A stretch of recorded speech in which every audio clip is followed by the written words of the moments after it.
Ladies and gentlemen, who am I kidding? There ain't no ladies that watch this kind of stuff.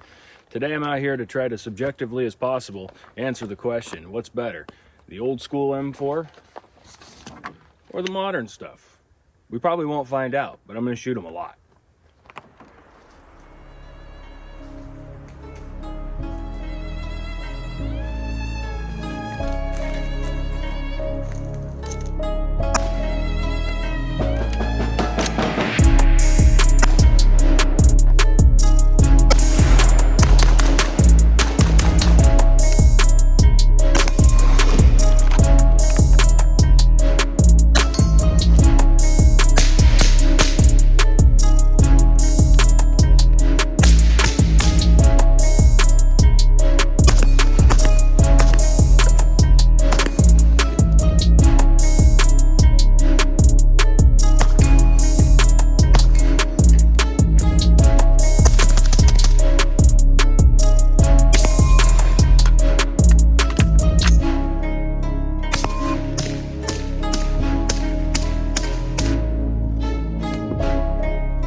So what I want to know is what's better? Is the older style M4 any better than the new stuff?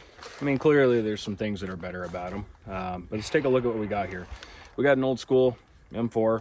It's actually a new rifle, M4 barrel, government profile. I wanted to shave a little bit of weight off where I could. The suck-on barrels are nice. They're accurate.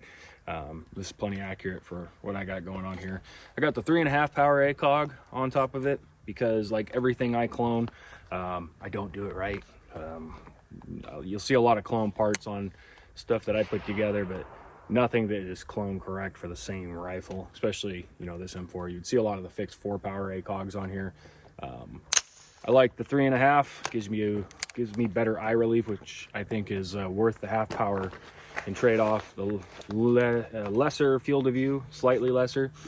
Not as bad as the 3 power, but you got less field of view and it's a bigger sight too, which is weird. I don't know how Trijicon builds them like that. There's some voodoo going on with the prism sights that doesn't make sense to me. I got a little hollow sun micro dot on top of it, and I got a Surefire Vampire. I have the hollow sun up here. For one, it gives me something really fast to aim with up close. Being up on top like this, I found that I like that a lot more than I do the offset 45 degree. I've tried the offset. I tend to go with the on top. I like it being in line. When you're bringing the rifle up, it's on the way to your magnified optic. Also, the big reason to run them on top is for night vision. If you're running night vision, passive aiming through it on top is a lot nicer. You don't have to get your head down so far So that's kind of this. Then I got the newer style build. Now I say newer, but I've had this rifle for quite a few years now, back when key mod was, I think I got this before M-LOK was even out. This is a key mod rail. This is a BCM 14.5 inch mid-length, enhanced lightweight, BFH, blah, blah, blah. It shoots bullets really good and it's not very heavy. The lightweight rail and the lighter weight tapered barrel, it's kind of what the ELW is. It's kind of a taper from the back at the chamber area all the way down, kind of like the ballistic advantage barrels. It makes it feel real light up in the front. So it works out good when you're putting a laser and suppressor on the end of it. The suppressor is Griffin Armament M4 SD K can. It's been a good can. But these are both 14.5 pinned and welded guns. Now I'm running the Vortex 1-6 on top of it, and I am running an RMR on top. Like I said, I played around with the offset stuff, and well, I do think that the offset 45-degree stuff is a little bit better during the day. With night vision, I find it being on top is just faster.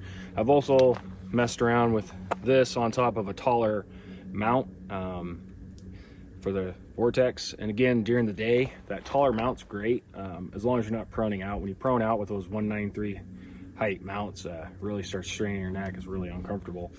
And then by the time you put the dot up there, the dot's way up there, which again is still great for night vision, but I think I found a happy medium here with the absolute height mount for the Vortex and the dot being on top. And this gives me a 2 point whatever height. I don't know how tall it is. It's tall, but it's basically the same height as the RMR or Holosun on top of this sight here. So works out pretty good, keeps things consistent for me. I do like the taller mounts. If I'm running just a dot, I need at least a lower third. I need at least a lower third to get behind it with night vision. I can do it with an absolute, but it's a little too low.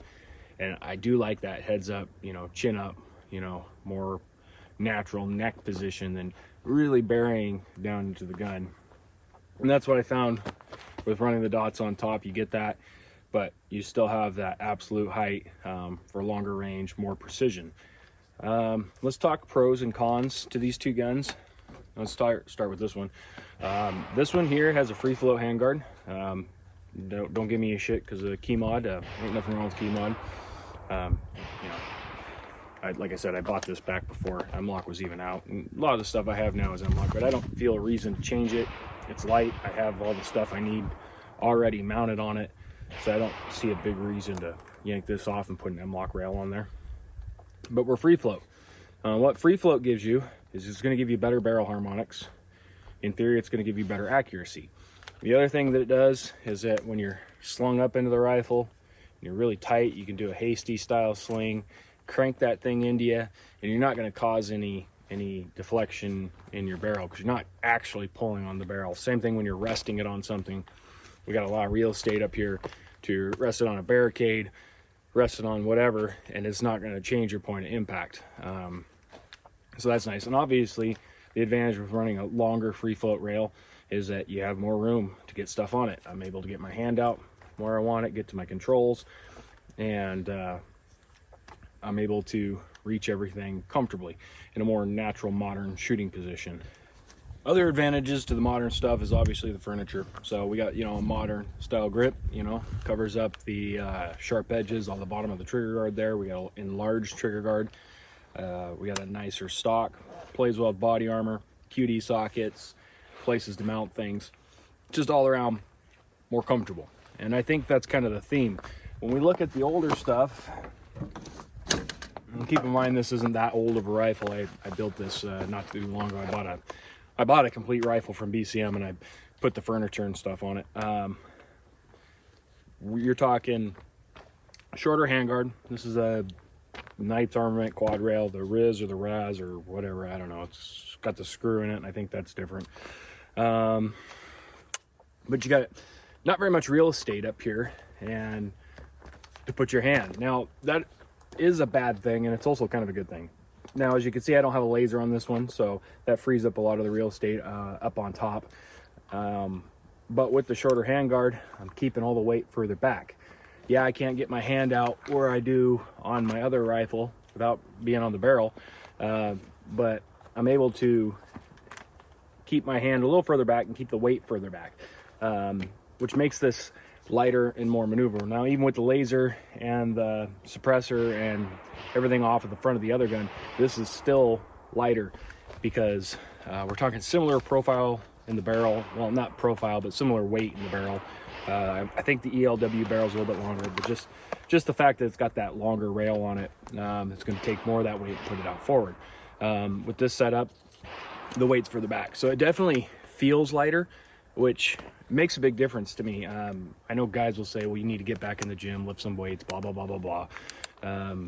Yeah, that's true. You should. But, you know, a lighter gun, at least out on the front end, is always going to swing faster from target to target. It's going to settle on target faster. When you get a big, heavy gun, if you've ever ran like a 20-inch or something else, you'll notice doing certain drills, 1 through 5 target transition drills, they have a tendency to want to overswing. You'll bring the gun up, you'll go this way or that way, and it'll tend to over, and you have to really practice to keep yourself from over swinging. So the weight does make a difference out on the front end of the gun. Furniture, we're talking the old Colt grip. You'll get a callus on your finger right in here from running this thing, because this thing is pretty rough, pretty sharp. One thing I do notice though, even though this grip is like not comfortable at all, like I hate this finger groove. I've been running it long enough now where I kind of feel like I have more control. I have more control on the gun because it is a smaller grip. Now we can get modern, more small grips that don't have that finger nub and they're shaped a little bit better. Like the BCM grip is a little more straight up and down, gives you a little more natural wrist angle. I don't really have a problem with the wrist angle so much. I mean, I run my stocks almost all the way out, maybe one click in. So that doesn't bother me as much, but the finger groove is kind of annoying. But when I'm doing reloads and stuff, I feel like I have a really firm grip on the gun. I'm able to control the gun really well. And then also that lack of weight out on the front of the gun helps too. Stock. You know, I'm not real picky about stocks anyways. I've been running the BCMs just because that's what most of my lures come with. But this stock here works fine. It rattles. It's, you know, kind of cheap feeling, you know, if you will. But it is very lightweight. I haven't weighed it, but I would guess that it's lighter than the BCM. Definitely lighter than the BCM Sop Mod. We have no rubber back here. We just got, you know, some knurling or whatever you want to call that back here. Works out fine. One thing I noticed with it though, at least with this plate carrier and this plastic buckle, kind of sounds like a plastic sword fight when you're shouldering the gun. You know, it kind of don't feel right that way. But it works out fine, and it is slim enough that with body armor you're still able to get it, you know, off the plate and into your pocket. So that works out well. Trigger, just running a mil-spec trigger in this one. I am running a Wilson Combat trigger in this one, and I gotta say I do like it a lot. I was running the Geisley 3G in it, but I do like this one better, I think, because it's got more of a pronounced wall and a nice crisp break, but it's still pretty light. The Geisley, it's with the 3G anyways, it's more of a smooth trigger pull, but there's no wall. You're just kind of pulling through it. It's great for speed, not so much for precision. We took these guns out to 500 yards the other day, and found out that I was bump firing the Geisley trigger at that distance. It's pretty cool when you are shooting at a, you know, full-size silhouette at 400 yards and you accidentally bump fire 2 shots off and both shots connect at that range. But it's not good in that I'm not controlling it that way, and I don't like it. So I went to the Wilson. I had another gun. I've tried the 2 stages. I have the SSA, the SSAE, the LaRue. I just can't get used to running those triggers fast. I prefer a single stage trigger for an AR mostly. I have a couple precision builds that are running the SSA and the SSAE.